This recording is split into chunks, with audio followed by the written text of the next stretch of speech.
in this position really lets people know it's possible. I'm not super special. I didn't have like a ton of help along the way. I just kind of figured it out. And if I can do it, truly anyone can. The Seeing Me in Media program is something that's really special to me because what it does is brings together students from diverse backgrounds who are first gen, or they're students of color, or they're new to the college experience, and they are aspiring media professionals. And it pairs those students with working executives in media who also look like them, sound like them, have the same lived experiences as them. And for a few months, we've got this great mentorship and mentee relationship. I'm really honored to be executive in residence for Seeing Me in Media. My involvement is honestly just to be around for the students, to be a sounding board for them to ask me questions, for them to bounce things off of me, to just talk about like where they want to go, where they're at now. What's really cool about this experience now is that I kind of get to mentor everybody. So I've had students stop me in the hall. I've had students hit me up on LinkedIn. I've got, I think, at least 6 meetings scheduled for tomorrow alone with USC students that are part of the Seeing Me in Media program. So I'm not dedicated to one person, but I do get to like dabble around in everybody's lives. My company, POV Agency, is involved in Seeing Me in Media in that we are partners with this really amazing mentorship program this year. We're doing lunch with a lot of leaders where everybody on my team, from interns to the people at the top, are going to be answering questions, sharing our experiences with students that are in the Seeing Me in Media mentorship program. In speaking to the students, one of the most important things that I talk about is determining what they want to do in their careers and what they don't want to do in their career. I remember when I was back at SC in 2000, I was a broadcast journalism major here, and I was so sure that I was going to be on camera, just like this right now. And so I was interning at Good Morning America, and honestly, I hated it. I hated it so much. I was like, oh my God, what do I want to do with my life? I'm a junior. So I took an intro to PR class with Professor Howard Bragman, and I fell in love with it. There was this practice that I didn't even know existed, and he opened up a whole new world for me. And he was offering internships at his company at the time, which was called Bragman, Nyman, Caffarelli. And I interned, and I fell in love. And that's how I started my career in public relations. That's how I figured out that was important to me, to figure out what I don't like and what I do like, because I feel like people are so focused on like, I gotta find my passion, I gotta find the thing that gets me up in the morning, that they discount feelings of discomfort or I don't like this. It's so important to figure out what you don't want to do so then you don't settle. I feel like all of those different things that happened in my career, from being at a PR agency in entertainment to representing like Clorox and Hidden Valley Ranch at Sundance Film Festival, to working in a high-end flower shop for the floors that did the Emmys, to being a phone psychic for 6 months, to doing flower delivery like out of the back of my car. All of those things contributed to the person I am today, the professional I am today, but most importantly, the human I am today. So Annenberg absolutely helped me because there were so many different touch points for me to like try on to see, does this fit? Does this fit? Does this fit? So it absolutely did.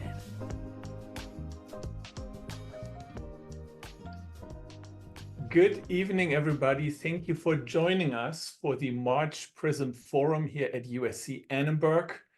It is my pleasure and my honor to introduce this month's guest of honor, Pilaar Terry. Pilaar, thank you for joining us. Thank you so much for having me. I'm excited to be here. It's also so weird seeing me on camera like so often. So thanks for sitting through that, y'all. I appreciate it. Yeah, so we thought, as you all could see a minute ago, it would be best to introduce Pilaar via this video that was put together just recently based on her being the executive in residence at Annenberg last semester, and we're now glad to have her here in our virtual environment. I wanted to read the first sentence. Yeah, so I don't need to further introduce her, but I do wanted to read the first sentence from her Annenberg page because I love it. Pilaar Terry is a managing partner for POV Agency, a boutique strategic communications agency that reimagines how PR and comms are done and who it's done by to better resonate with an ever-evolving culture. This is a great, great sentence, and it triggers my first question to you, Pilaar. When you say, if you would please speak about the notion of reimagining how PR is done. Sure, I would love to start there.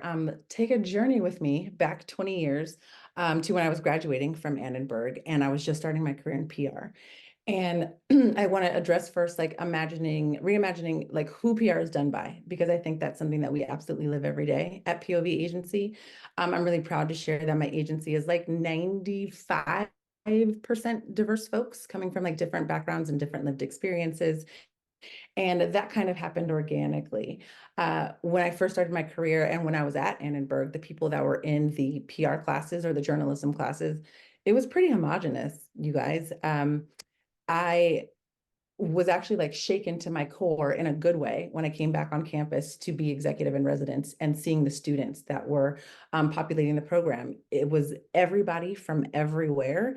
And that made me so happy because when I was back at SC, oh my gosh, so long ago, it looked a lot different. It was very much same. It was all, people who could afford to start a career in an environment and a landscape that didn't have a lot of money in it. So people who had like additional resources, who had additional support. You can imagine what those people looked like. They definitely did not look like me. So I kind of felt like an outlier. And then that continued into my career when I went to different agencies. I've been at Edelman, I've been at Fleischman Hillard, I've been at Bragman Nyman Caffarelli, the marketing arm, United Entertainment Group. And what I noticed while I was there was that I was usually one of one. I was one Black person, and I was one of the, well, I don't want to say the only women because PR is definitely dominated by women right now, and it was back then. But what I gained from those experiences is that people were telling stories and people were coming at, campaign creation or even like making messaging or figuring out what a brand story was, all from the same lens. And it for a while did speak to the audiences that the brands that we represented were trying to connect with, but it slowly, there was a disconnect. There was a disconnect between the audiences that we were trying to reach and the people trying to tell stories to those audiences. And what I wanted to create at my agency was a place where like everybody could thrive. It does not matter where you look like, what you came from, what type of resources that you have, what you look like, what your experience was. There is a place for you at POV agency because we realize and we see the value and the superpower in our team looking like the audiences that we are trying to reach, because there are cultural nuances that our team is aware of, that the audience is definitely checking for, that some of those other teams might not be. So that kind of happened organically. I didn't set out to only hire people that looked like me or similar to me or may have had a different background, but it just happened that those were the best candidates. And that's something that I'm really proud of. So BT, to address your first question, reimagining like who it's done by is definitely making sure that you have the right storytellers on your team to reflect the needs, the wants, the cultural preferences, the cultural nuances, the cultural intelligence of the audience that you're trying to reach. So that's the first part of the question. And then reimagining, how it's done. Again, going back 20 years to when I started, PR was very much like you write a press release, you put it over the wire, and you hope for the best. Maybe VT is nodding his head. Maybe you do some like spot pitching with like some friendlies. Maybe you do like one pay for play opportunity, but it was really leaning into earned, and it was really leaning into earned in a way, in my experience, that I didn't find especially strategic. There was no opportunity for relationship building in it, or there was very small opportunity for relationship building. And it was a lot harder to be impactful because everybody was putting a press release over the wire. Everybody was doing a satellite media tour. Everybody was like kind of pulling from the same toolbox and using the same tactics to tell stories over and over and over again. And what's happening now, and I'm sure you guys are all seeing this, is that the landscape is changing. And I don't even want to say changing. I want to say like it's disintegrating pretty fast. And I'm just going to be honest with you. I'm always honest. BT knows this. It's tough out there right now. If you are just a straight up communications professional and you only do earned media and you only do media relations, you are going to have a hard time. What we have tried to do to combat this and also get ahead of this is kind of expand our offerings and bring in other experts with expertise, maybe in areas that like we've leaned into, but not necessarily like have conquered per se. To expand like what we offer to our clients. There's so many ways to do brand storytelling or organization storytelling or just storytelling on behalf of talent that you represent. There's so many ways to do it. It's not just a spray and pray pitch anymore. It's definitely a lot of relationship building, a lot of research, but there's so many different levers to pull within the marketing toolbox. Social obviously is massive. Digital is massive. Content creation has definitely taken a front seat in a way that it hasn't done before. Leaning into paid sometimes when that makes sense. So we really use all of those tools in our toolkit, but we also bring in some other stuff that's like wild and wacky, but is a strategic move in efforts to be impactful with the stories that we're telling. So it looks different in the people that are doing this business now, and it also looks different in the way that we're actually doing the business because the landscape is changing so incredibly much, so incredibly fast. It feels like it's like very, very slowly and then all at once. And it's like, oh my God, we need to be prepared for what's going to come next, what we think is going to come next. And so that's how we're trying to navigate this every single day. I could not agree more with you. I feel super excited being in this industry and this point in time because of everything you're just saying. This massive change. I keep telling our students, the only constant in your career is going to be change. Absolutely. And that's just a lot of fun, and especially along the vectors that you're just talking about. Would be great if you could maybe share with us an example or two of how this change manifests itself in the client work you do. Sure, I'd be happy to. So I've got two case studies. I'm going to talk about the Black Founders Matter Fund first, and then I'll get to that case study that you were very excited about, BT. So the Black Founders Matter Fund is a VC fund that is really dedicated to raising funds and resources for Black and diverse founders. That's what they do. They're a venture capital fund. They get in money and they give it to founders in their portfolio. And so a client approached us, I want to say last year, maybe the year before last year. Time is a riddle and it all bleeds together. I don't even know what day it is. But this client approached us and they were like, we want 5 press releases because we've got this news coming out over this timeline. And so we were like, okay, well, that seems pretty easy. We can do that for you. And then once we got under the hood and realized like what amazing stories that were to be told, not just about the fund and the founders that it was funding, but also like how the fund is like run and managed. It was all women of color, which is incredibly rare in the VC space. It was also the amount of like community work that this person was doing. And we just thought there's more here than just honestly 5 whack press releases. What else can we do to really raise the profile so that the general manager of the fund could go out into the world and have like this credibility already built behind her? So we were like, look, we'll do the 5 press releases for you, but we also recommend thought leadership. Have you thought about doing speaking opportunities? Have you thought about doing judging opportunities? Have you thought about mentorship with different organizations and people who are looking to get into the VC space, especially those who are people of color who never thought that they could tap into something like that? Have you thought about a campaign like that? And they hadn't. So we took something that was just going to be 5 press releases over 6 months and turned that into an 18-month long thought leadership campaign where, yes, we got the editorial. Yeah, we still wrote the press releases, but it was really about getting her into the right rooms to talk about Black Founders Matter Fund and also having her meet with the right people. So it wasn't necessarily like traditional PR in that like we had a pitch and we pitched it out and we got editorial and everybody was happy. It was more about like, let us connect you to people in our network that can help move the needle for you when it comes to fundraising, when it comes to visibility. And over that 18 months, I think that the GM said no less than like 10 times how we changed the fund's like life and how we really got them credibility that they wouldn't have been able to get anywhere else, even if we had just done those 5 press releases. So that's just one case study about just approaching something differently. The client definitely comes to you with, hey, I think this is what I want, but that's only based off of like their knowledge of communications. And more often than not, their knowledge of communications is like this big, right? And you're an expert in it. You're getting your master's, or you've been a working professional for a few years, and you know that like this much is only going to move the needle this much. So what else can you add to really make what you're doing impactful. And sometimes that's going off the beaten path and just setting up meetings for somebody, or getting them a speaking opportunity somewhere, or putting them on a podcast that they never thought, hey, this could actually speak to my audience. It's just really thinking, I hate this term, but it's accurate. It's really thinking outside the box.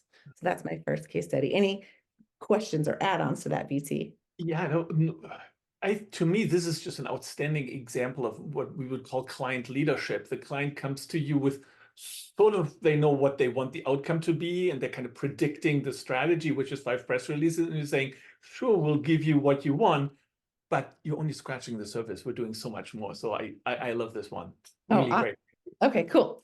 And then my second case study is about a company called Bitewell. Bitewell is definitely a startup. They are a food health tech brand, and they have been around only since 2020. And again, they came to us with like, hey, we need visibility, we need credibility, we need brand awareness. What can you do? Thinking that we were just going to go the straight editorial route.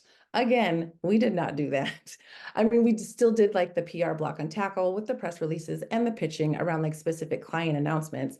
But we also looked at, okay, what are some of the experts on your team that we can tap into to be subject matter experts for things going on across the industry? So we added that layer on top of the, hey, we're doing client announcements and client news. And then it was, hey, have you thought about thought leadership? Hey, have you thought about, and we don't usually lean into paid. We really love to stay in like the earned space. But for the paid opportunities that came in that made sense, we were like, you know what? We do think that this is worth a $60,000 spend, or we do think that this is worth a $75,000 spend.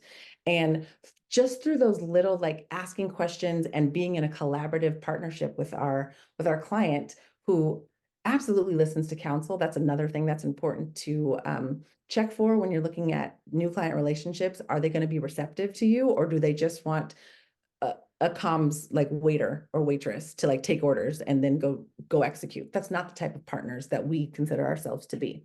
So over the course of our time working with them, we became so embedded in their marketing strategy. We became embedded in like how they're actually building their product.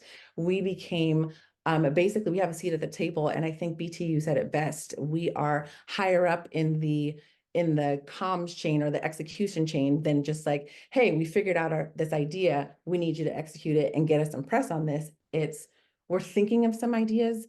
Can you help us ideate so that there is an editorial lens, so that there is a content lens, so that we can extend it across digital and social? How can we make ideas and create campaigns that are more holistic in view in the type of results that we want and the impact that we're getting to make? And I think that it was really crystallized when just maybe a month ago, our client actually asked us to help them search for a chief medical officer. By the way, I am not a doctor. I am not a food health tech expert by any means.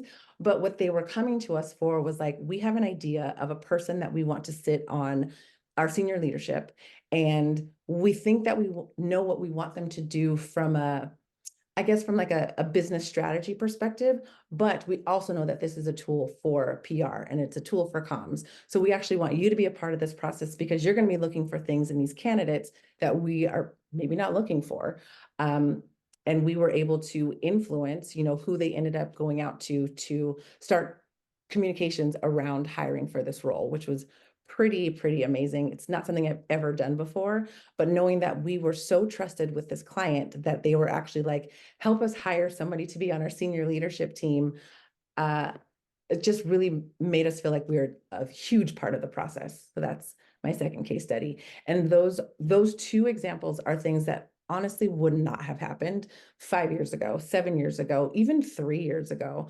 And this is new. I think that PR and comms and everything that you guys are learning right now is becoming just like higher up in the food chain. We're not at the end anymore and like kind of, this is what you have to work with, so go with it. It's, we want you to have a seat at the table so that when we do get to the end, you have something that's actually marketable, that media is going to care about, that our audience is going to care about.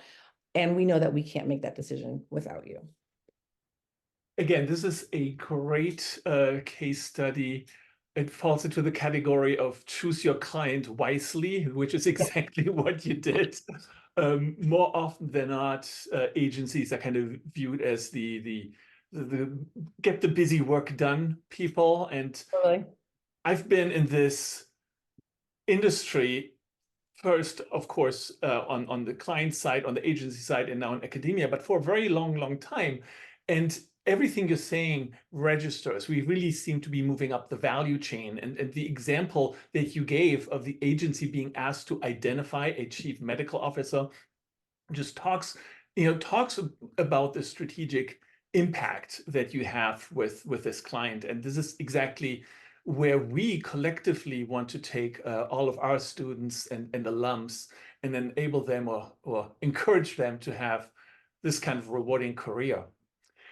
In both case studies, you mentioned the notion of thought leadership, which is one of my favorite concepts in the world of PR. And when I talk about it in the classroom, students sometimes kind of look at me like, what is he talking about? So it's just in case some of the people on this webinar right now are having that same expression on their face, which I can't tell because we can't see you. How would you explain thought leadership to them? Oh, wow. That is a great question. How would I explain thought leadership? Well, I think I would explain it as putting your client or their organization or their brand in a position to honestly lead thoughts. And how do you lead thoughts? You lead thoughts on being an expert on something. You lead thoughts in developing an expertise or like a niche that nobody else can speak to but you. And the way that you actually execute that is through positioning your clients as subject matter experts in different stories or editorial opportunities. You get them in front of an audience, you give them speaking opportunities to talk more in depth about their area of expertise or their niche that they're really passionate about. It's also putting them in opportunities, to be quite honest, to judge others. So I love, this is like one of our secret weapons. I love putting our clients on judging panels for massive industry awards because not only do they get to see what's going on in the landscape and kind of get a peek behind the curtain of what other brands are doing or what their competition is doing, but they also are looked at as an expert because they only ask people to judge these things who have, really strong and deep knowledge about whatever it is they're judging. So we get people on the jury for Cannes, for the Reggie Awards, for Digiday. We work in the advertising and marketing space a lot. That's why I'm mentioning these publications and these organizations. But we do that a ton. It's really great low-hanging fruit. There's not a ton of work that you have to do as the comms professional. You kind of just set them up, make sure that they have enough time to judge different opportunities. And then we have them talk about it on LinkedIn. Tell your peers, hey, I am judging this cool thing. Look how cool I am. Look how smart I am. I'm an expert. Like those are the types of things that I like. They're secret weapons. They're really easy. They're low hanging fruit. But that positions you as a thought leader. You can comment on the work of others. You're a subject matter expert. You are comfortable speaking to different niche or topics that you're an expert in. And it gets to the point where media is now coming to us asking for your specific opinion because you've already proved your worth in that area as an expert. So you are leading thoughts as a thought leader. So you just gave us an example of thought leadership by explaining thought leadership. Very meta. I like it a lot. It's excellent. And it's simply so much more than issuing a news release and talking to a journalist. Both are important, right? But it's so much more. Wonderful. So the people in this webinar either work in our industry or related industry, or they want to get into it. What kind of advice would you have for them with regard to the skills and aptitudes people need to succeed in this rapidly evolving world, formerly known as PR? I actually took notes on this one because there's a lot. And what I think I want to emphasize first are the soft skills, okay? I'm going to say this to all of you, and I've said it to my team before, so this is not new. PR is not hard to do. It's not. It's literally not. It's very simple, like at its core in its practice, but it is hard to do well. And how do you do it well? I think I'm going to tell you. So having flexibility and adaptability, that is something, it's a soft skill that you can't learn. You're either, able to roll the punches or you're not. I think if you're going into this profession or you're already in it, you probably already have a sense that like things change incredibly fast every single day. So being able to adapt when maybe your favorite friendly at a media outlet has just been let go because their newsroom was shut down because their ads weren't making enough money. Or maybe you had a story that was going to run on the front page of the Wall Street Journal, but then a war broke out and your story was killed. You got to roll with that. Being flexible and adaptable is absolutely a necessity to be in this industry, and to always be thinking like a couple steps ahead. Well, if this happens, then this should happen. If this doesn't happen, I need to be ready with like options B, C, and D. Like always being ready to think a couple steps ahead and be prepared, but also be flexible when your plan falls to shit, because it's probably going to. Not every single time, but like there's going to be sometimes. So get ready for that. I also wanted to share that like you should have your own like secret sauce or recipe for content consumption. And what I mean by that is that as an elder millennial myself, I still enjoy like reading the actual paper and like print magazines. I do that. I like the feeling of it in my hands. But that's not the only place I get my news. I also get it from X, known as Twitter. I also get it from TikTok. I get it from LinkedIn. I get it from Facebook. Not a ton, but sometimes I get news from Facebook. And then there's a few websites that I go to absolutely daily, to make sure that I'm up on what's happening in my industry, what's happening with my clients' industry. But I've come up with this like special mix or secret sauce around the content that I consume so that I can stay informed. Staying informed about what's going on in your industry, what's going on in your clients' industries could not be more important. There are so many things happening every single day, and to wrap your mind around all of them all at once is impossible. You wouldn't have enough time to do your job because you're consuming content to stay informed. But if you find like your little recipe of, okay, I'm going to check here, here, and here in the morning, and then I'm going to check here, here, and here in the afternoon, and then before I go to bed, I'm going to check here, here, and here, just so you can like speak knowledgeably about what's happening and also be able to navigate those spaces for your clients is incredibly important. So like having your own recipe of content consumption so that you can stay informed is also a necessity. And one of the last thing is being malleable across different disciplines. So I started my career in PR, and it was just straight up earned media and comms. There was also some experiential in there, but that's all I did. That's it. And then as I moved through my career, I learned other skills. I learned marketing, I learned digital, I learned social. And I will be the first to tell you, I'm not an expert in any of those areas, but I have enough to be dangerous. And I have enough to counsel my clients with authority on those subjects. So even though it's not my bread and butter every day, yes, I can give you best practices for social. Yes, I can give you best practices for digital. Yes, we can weigh the pros and cons of like whether or not we should pursue this paid opportunity.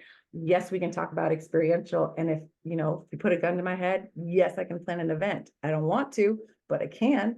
So I think it's just being prepared to like dabble in a few other things and not just be so stuck on one area of discipline or one practice is really important. I know people who I started my career with who 20 years in, they still do the same exact thing. And I'm seeing their opportunities get smaller and smaller and smaller. And it's to the point now where they're like, well, I don't think I can start in social because like I missed the first wave and I don't have enough time to pick it up. I've got kids, I've got a partner, I've got dogs. I don't know. People are busy. But like dabbling in those areas throughout your career, even if it's not like where your passion is, and it's still a part of like the marketing toolkit and strategy, is really, really, really important. I'm sorry, I'm just like rambling. This is a lot of stuff. Should I stop? Because I have more. I have so many. Keep going. I should just emphasize we're 30 minutes into it because time flies when you're listening to Pilaar Terry, and I love it. So those of you in the webinar, and you probably have questions as Pilaar continues, please start typing questions into the webinar chat, and then I will read them out and ask them.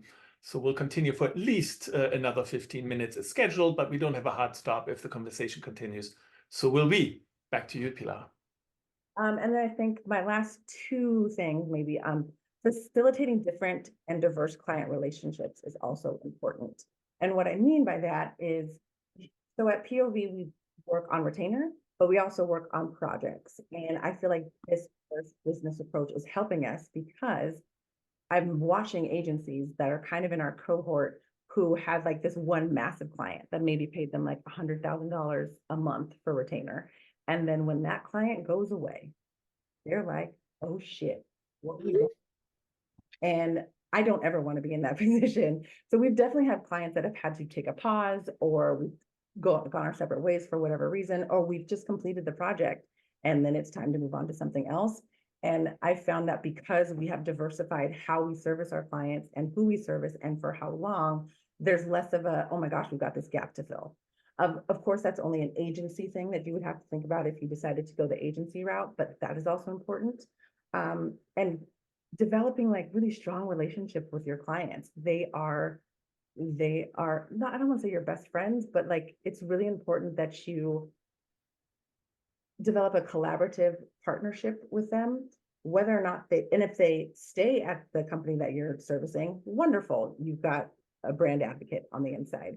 And if they go somewhere else and you still have a great relationship with them, well, now you've just opened the door to a potential new client, and that's fantastic. And the world of PR and marketing on the brand and agency side is so incestuous that having strong relationships, people are willing to vouch for you, people are willing to say your name in rooms that you're not in yourself physically, is incredibly important. So I think the last thing I want to leave you with is don't be an asshole, because those people are going to come back. And I've seen it happen. And it's not good when you in something acrimoniously, and then now that person is your new client, or that person is now your boss. So, respect your own boundaries and, keep your sense of self, but don't be. And that is Wonderful. Wonderful. I love it. I was on the phone with a former student just a few hours ago, as we have a tendency to keep in touch with our alumni, and she's been working for the last 3 years pretty much in media relations, and asked me whether she should branch out. And I said, I think you absolutely have to. You cannot be pigeonholed. And would you agree with that? absolutely agree with that. I was just talking about somebody who's been doing the same thing for 20 years. A really amazing sports PR practitioner that I've worked with a ton before. I absolutely respect his work ethic. I respect what he does. He's good at what he does. He gets results. However, the sports landscape is changing rapidly, like everything else. Sports focused outlets are closing down.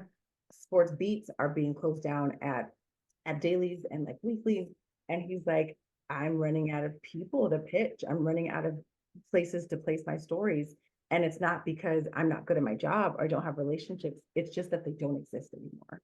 And so he's kind of in the, what am I going to do now? Do I need to like pick up something completely new? I'm 20 years into my career, which is great, but not if you're doing it out of like desperation or you're trying to survive. It's great if like it's a, added value.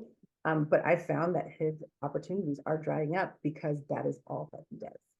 Right. So tell her to expand immediately and yesterday. I agree. Continue to learn different things and step out of your comfort zone, which is a little bit of a stereotype to say, but I think it is still very much true. One of the questions that has come in, and there's several, but please, everybody continue to type. How do you balance creativity with meeting your clients' goals and objectives? That's a great one. That is a really good one. If you have the right client, you don't have to choose one over the other, honestly. But let's say you don't have the right client. How do you balance creativity with meeting your client's goals and objectives? I think you can still be creative, and meet their goals and objectives. You just have to show them why. You have now have clients come to us. The Black Fund. They came to us. They were like, we would like 5 press releases, please. And we're instead, in addition to, and here is why. And once we explained, here's why, she was like, oh, wow, that makes a ton of sense. Let's move forward with that. So I think having like open and honest lines of communication with your client can help you get to a place where you don't have to pick creativity over meeting goals. You can kind of make them match up together. Excellent, great. Another question here. How did you go about building your client base when starting out? You mentioned earlier how important it is to how important your personal brand in our industry is. So how did you get started there? Oh, wow. Okay. I'll try to give you the short answer to that. So I had an agency before joining POV agency, and I was working that with a former colleague of mine. We became business partners, and we put the word out that we were working together. Things were going great for a couple of years. And then I decided to leave that company in that situation for a multitude of reasons. And I just put the word out, hey, I'm solo dolo. If you want to come work with me, please do so. And I think because going back to the advice I gave earlier, like don't be an asshole. I think that kind of just showed through. So people found out I'm working on my own. I'm taking on clients. People who I worked with before were like, oh my gosh, I know your work. I know your work ethic. I know the results that you're able to deliver. I want to work with you again. People just started coming back. That is the short answer, but the long answer to me getting my first paying client at my first agency that I started, my business partner and I used to call them YOLOs. And that is when we would just send a note to somebody on LinkedIn saying, hey, I like your brand. I like that you've done X, Y, and Z recently. I like this story about this. Like we just did our research about that brand. And it was brands that we were passionate about. And then at the end was like, you want to talk about PR?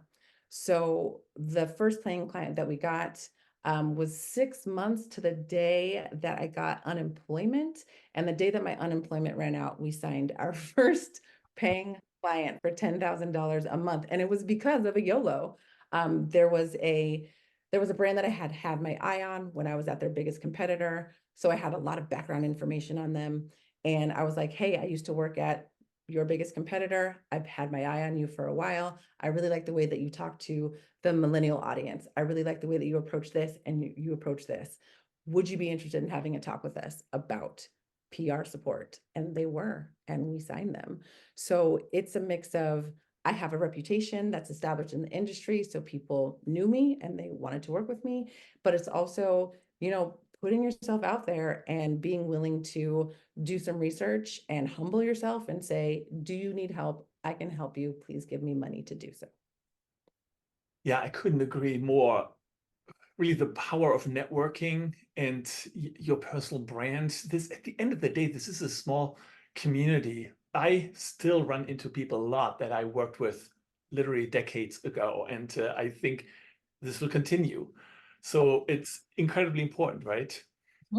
I was just at South by Southwest last week, and the amount of people that I ran into, like in the streets, that I had worked with before, they were a client. It was astounding. And I was walking around thinking like, I'm so glad that I was nice to these people because they want to see me in the street. They want to stop me. They want to say like, hey, I've seen you on LinkedIn doing X, Y, and Z. Hit me up when you get back from Austin because I want to talk to you about some business. It's all about the way that you move through this industry. Yeah, and it feels to me like we collectively as a culture have lost a little bit of that skill during COVID when we were unable to go anywhere. Cool places like South by Southwest. And this is something that my students now ask me and my colleagues a lot. It's like, how do I network? How do I get started? And I tell them, go to events. So if you're in Los Angeles, come to Annenberg. We're putting on a really cool event just in a few weeks. And we're also putting on, of course, online events. So going out there, sharing with other people what you're interested in, it strikes me as really important. Would you agree with that? Oh, I would absolutely agree with that. And in addition to going to things and like being physically present and being in people's faces, I think it's also being like, and this goes back to like your recipe of content consumption. There are reporters and journalists that I follow on X specifically because I want to pitch them something later. I don't know when, but I'm like, I want to get into that person. So I'm going to follow their tweets. I'm going to respond to them. I'm going to like join in the conversation. I'm going to send people emails like, hey, I really liked your story on X, Y, and Z. I don't have a pitch for you. I just want to tell you, like, I appreciate your work. So it's starting relationships literally from scratch by, again, putting yourself out there, but putting yourself out there with like meat behind it. I read this, I saw this, I enjoyed this. Thank you for this. Journalists love that. They love to know that like people are reading their work or watching their work and like are actually appreciating it. That gets you in the door each and every time. Flattery will get you a long way, but also just paying attention. Just pay attention. One of the strongest media relationships I have now, and I get a ton of incoming from her, is because I followed her on Twitter for 2 years, commenting on her stuff, just trying to get her to like read one of my pitches because I was pitching at the same time, pitching, tweeting. And that's turned into, I think I get hit up, I want to say like once or twice a month from this publication, looking for subject matter experts, looking for thought leaders for the things that she's working on. And that was because I humbled myself and was just very, very thirsty on Twitter. Yeah, but also genuinely interested, right? So you followed a person, a journalist who spoke to you in some shape or form, and people pick up on that. You've kind of preempted one of the questions I was going to ask. How do you approach developing relationships with journalists and media outlets? And this is one great example you just gave us, right? Yeah, I mean, it's really just reading what they write and watching the work that they produce and commenting on it is a wonderful way to start because it shows that you're paying attention. It shows that you are actually invested in like building a relationship with them. One of the things I really like to do is like, so and so, can I have 10 minutes of your time? I would love to get information on what you're passionate about writing about. I know you have your beat, but like what within that beat do you really, really care about? And then how do you like to be pitched? When do you like to be pitched? How can I be a resource for you? Ending any email with how can I be a resource for you has been like 90% open rate. I mean, response rate when I send emails like that. And I encourage our team to do that too. Just say hello. Just say thank you. Just say I liked that. That is a way to get your foot in the door. Wonderful, thank you. One maybe final question that I have for you. In all our degree programs in the public relations and advertising world at USC Annenberg, we require students to take a course in business and economic foundations. And many of our students kind of self-identify as not being interested in the world of business and econ. And we share with them, this is an area you need to know a lot about. And I was wondering what your take is on that. If you would have asked me this question while I was at Annenberg, I would have been of the same mindset. I don't want to know about that. That's why I'm in comms. Ew, gross. Right. That over there. But now that I've been doing this for a minute and I'm also running my own company, it is important to know context. And that is the kind of thing that you'll learn in those classes. So if a recession is looming, as it has been for like 5 years or something, if a recession is looming, you need to know how that's going to impact your business and why, and what areas of your business it's going to impact. Whether you are at a brand or at an agency, you still need to know the implications of that. The same thing with like world events and world affairs going on. Everything trickles down. So you might be like, why is the war in Ukraine? What does that have anything to do with this beauty brand that I'm trying to pitch? There's a connectivity there that like if people are thinking about this, then they're probably less likely to like buy these types of products, which means that maybe your client is going to have to like put you on pause for a little bit, or they're going to have to discontinue something because maybe it was culturally insensitive. And if you don't have that context, it's not going to make sense. So getting that information and getting that education now to help open your mind to that throughout your career will only be of benefit to you. And I'm saying that as somebody who used to feel like, ew, business growth. And now I'm like, I need to know because it is going to affect myself and my team and my clients. And I need to know how so that I can be prepared for it. Great answer. I mean, how else can you be a business critical partner to your client if you don't understand their business or any business? So I agree with you. So that's why we'll keep all these classes as requirements. Please do. Please do. Sorry, guys. Sorry. No, it's great. All right, we're pretty much at time here, and man, this time has flown by. And as always, really enjoy interacting with you. And I know our webinar participants have. We will create a lot of social content from this as well. And Pilar, I just want to thank you for being here with us and sharing your wealth of experience and wisdom. And we know you will continue to inspire and do incredibly well. And we're very glad to be part of your network and continue being in touch with you. Thank you. Oh, thank you so much. Can I say one thing before we Oh, jump? yeah. Yeah, I just wanted to let everybody know that I do hold office hours every Friday from 11:30 to 1:30. So if you are interested in scheduling one, please shoot me an email and we will get that scheduled. Happy to chat with you. And Pilar, maybe you want to put your email address into the chat. Actually, I'm going to put my assistant's email into the chat. I bottleneck anything.